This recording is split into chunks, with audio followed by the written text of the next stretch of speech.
Entonces, el problema desde el punto de vista hidráulico no ha sido falta de megavatios, sino capacidad de transporte del sistema. ¿Ok? Vamos a ver la crisis de la industria petrolera y los requerimientos de combustible. Miren, esta es la foto de PDVSA desde el año 2014 hasta diciembre del 2020. De 2.800.000 barriles producidos en el 2014, la producción se vino en diciembre del 2020 a 431. Y en este momento, septiembre del 2021, la producción de petróleo está más o menos. Este es el reporte de lo que es el reporte mensual de la OPEP de septiembre del 2021. ¿Qué nos dice aquí? 533. O sea, 530, medio millón de barriles. De 2.8 millones que se producían, ahorita se está produciendo medio millón. ¿Ok? Estas son fuentes secundarias de la OPEP y esto es lo que el gobierno le informó directamente a la OPEP. Le dijo que estaba produciendo 641.000 barriles, o sea, 0.6 millones. La OPEP no confía en los números que el gobierno le entrega y presenta en su boletín lo que se llaman fuentes secundarias. ¿Por qué? Porque ese es el control de los buques. El buque no va a salir vacío, el buque sale cuando lo cargan. ¿Ok? Por lo tanto, ese sí dice la verdad. Entonces, son más creíbles los números de fuentes secundarias que los de números oficiales. ¿Ok? Entonces, esa es la realidad de la operación actual de la industria petrolera nacional. Una industria que tuvo en su mejor momento 3.6 millones de barriles de producción, ahora produce, en el mejor de los casos, y si creemos los datos oficiales, 0.6 millones. O sea, perdimos 3 millones de barriles de producción. Y aquí hay gente con experiencia. Allá atrás está aquella chica que es ingeniero de petróleo que puede darnos detalles, ¿verdad?, de la industria petrolera. Levantar producción petrolera anualmente en Venezuela, con todo lo que implica declinación de yacimientos, infraestructura, etcétera, se logra a un promedio entre 100 y 120.000 barriles por año. Perdimos 3 millones, multiplique por 10 y nos va a dar los años que realmente, siguiendo el esquema tradicional, para llegar otra vez a esos 3 millones de barriles. O sea, la industria petrolera no se va a recuperar a niveles de 3 millones de barriles ni siquiera en 20 años. ¿Ok?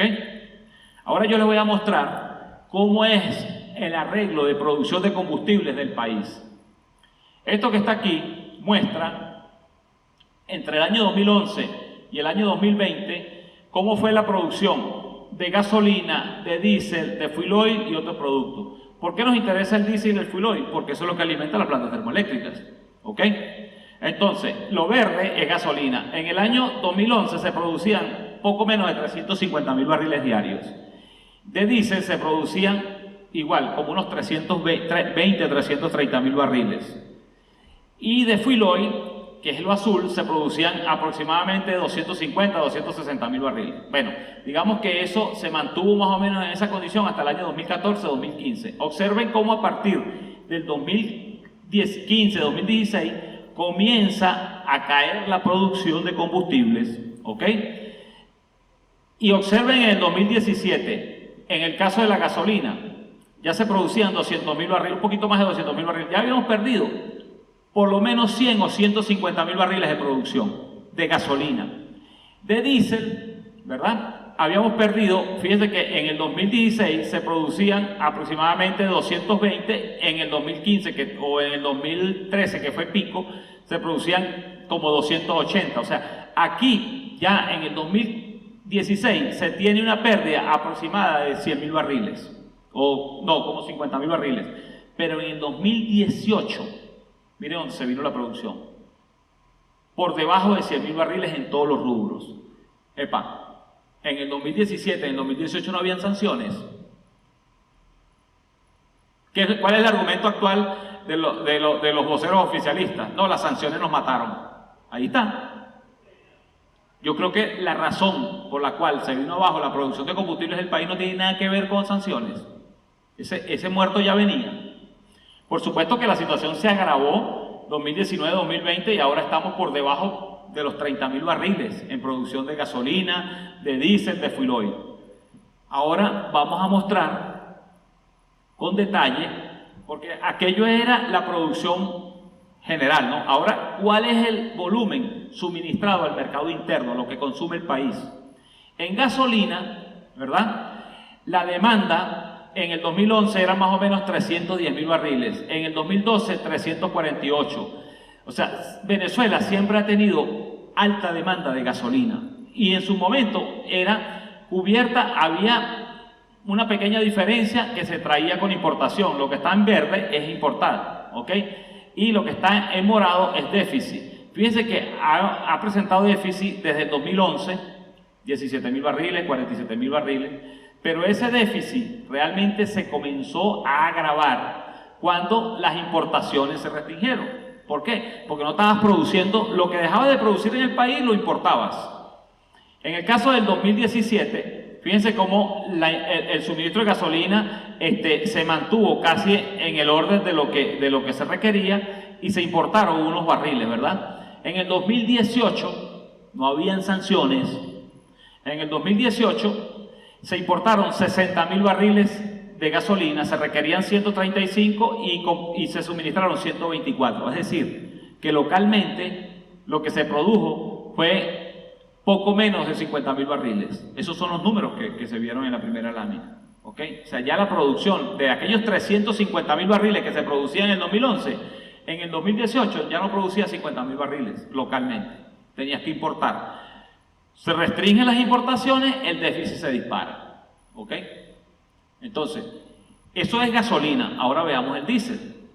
Aquí está el caso del diésel.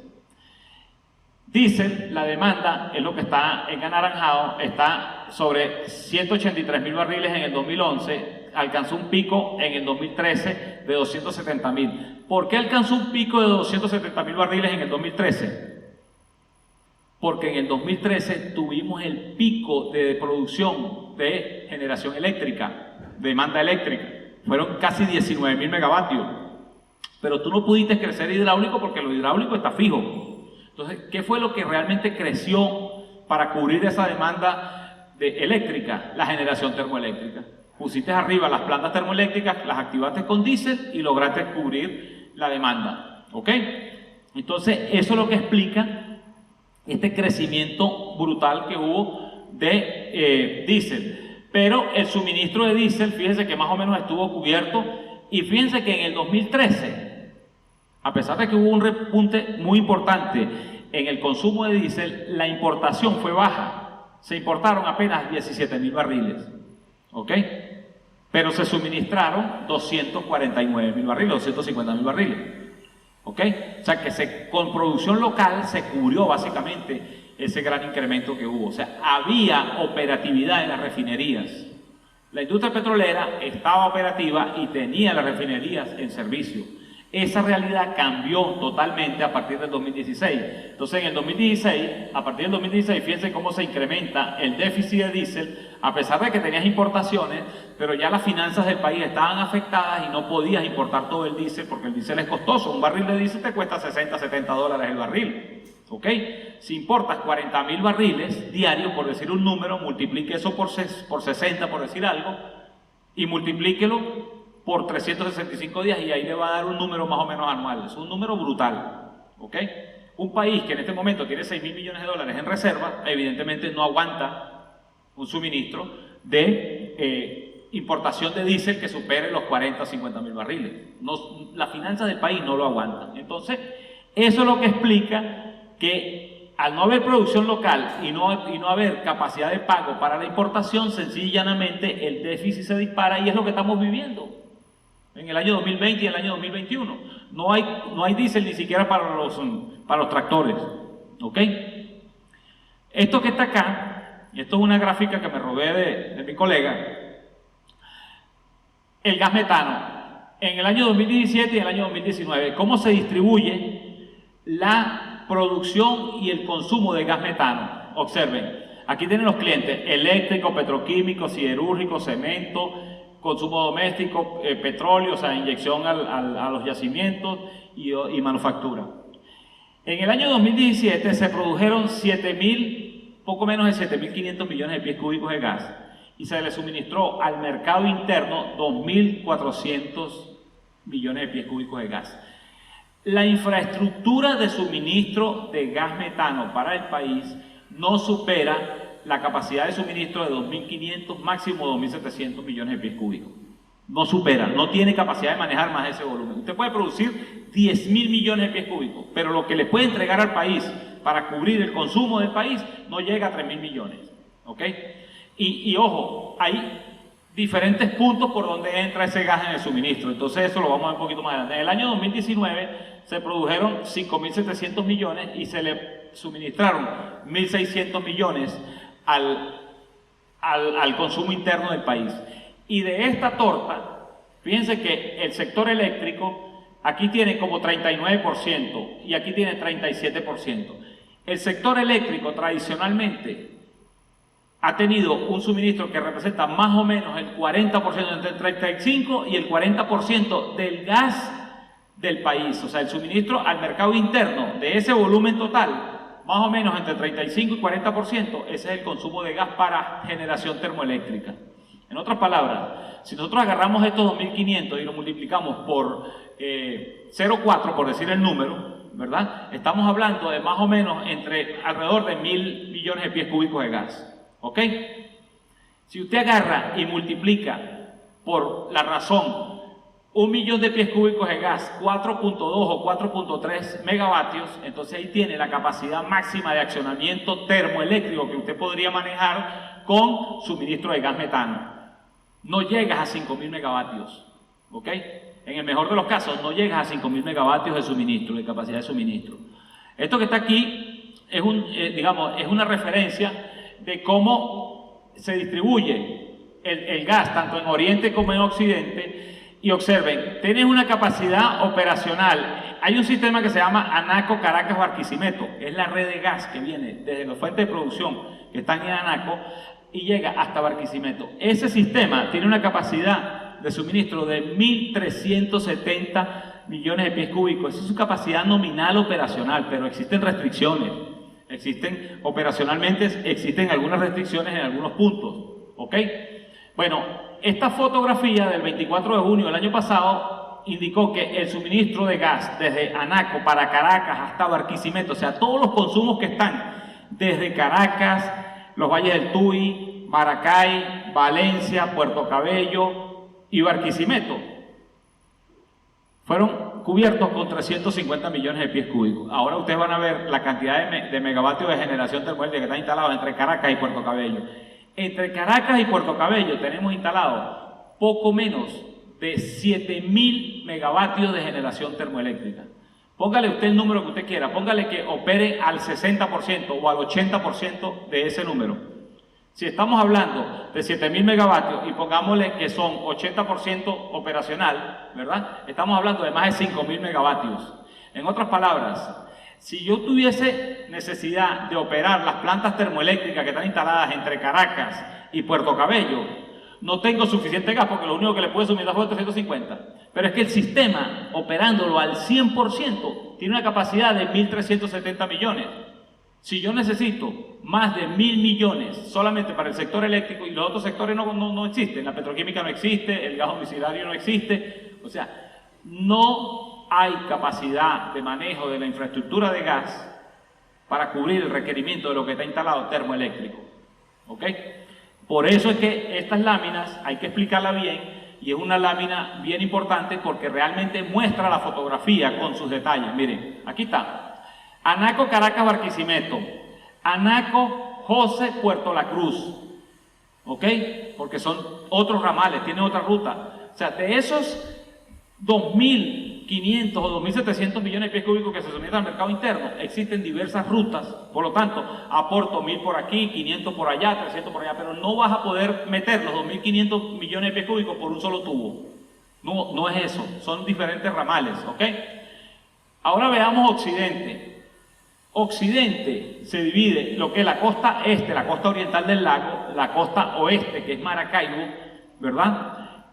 Y otros consumos que básicamente es Paraguaná, ¿ok? Y algunas otras cargas que están por ahí.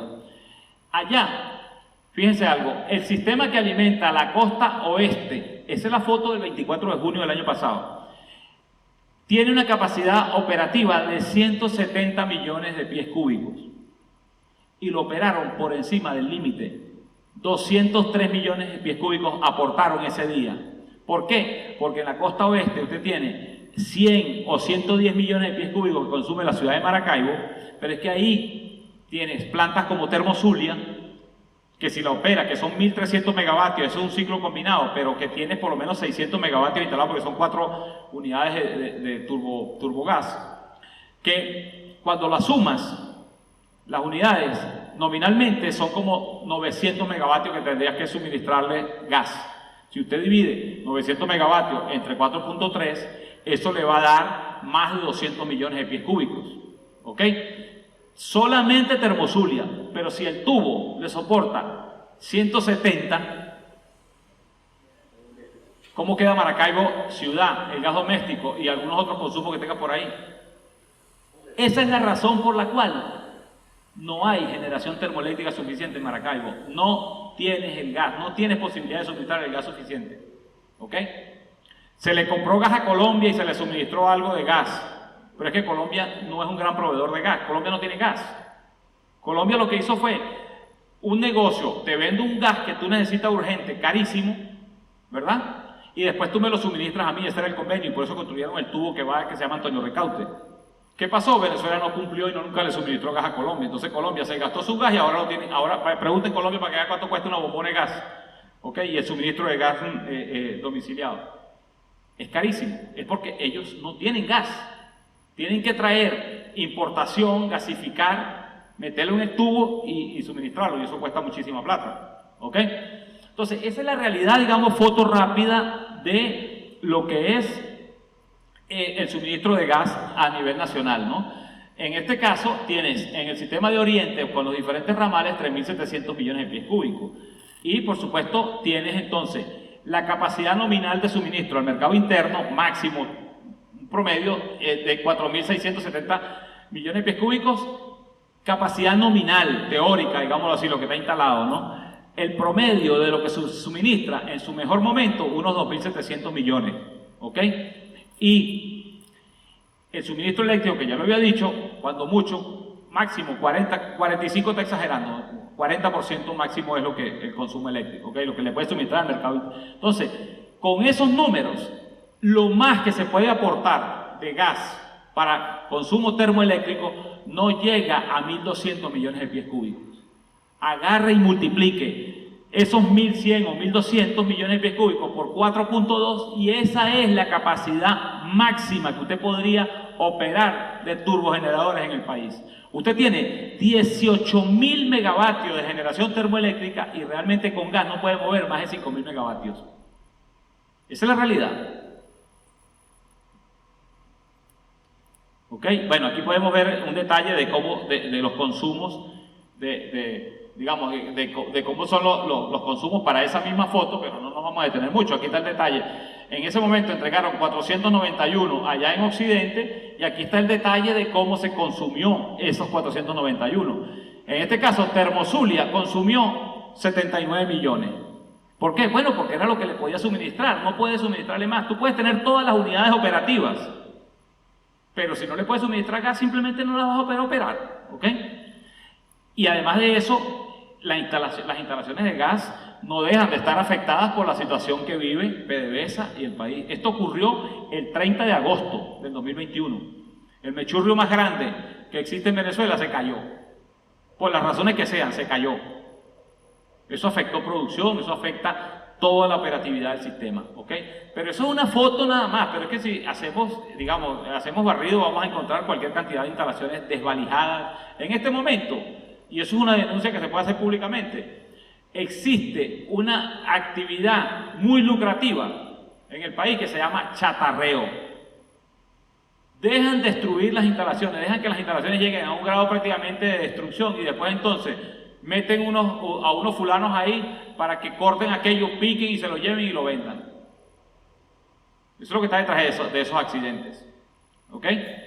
Pero eso afecta muy gravemente lo que es una posibilidad de recuperación futura porque tenemos la infraestructura que ya no existe. La chatarreaste, que quedó ahí, el terreno. O sea, no tienes posibilidad de decir, es que voy a agarrar y soldo aquí, soldo allá y lo pongo operativo. No, no, es que tienes que construirlo nuevo. Eso toma mucho más tiempo y mucho más costo.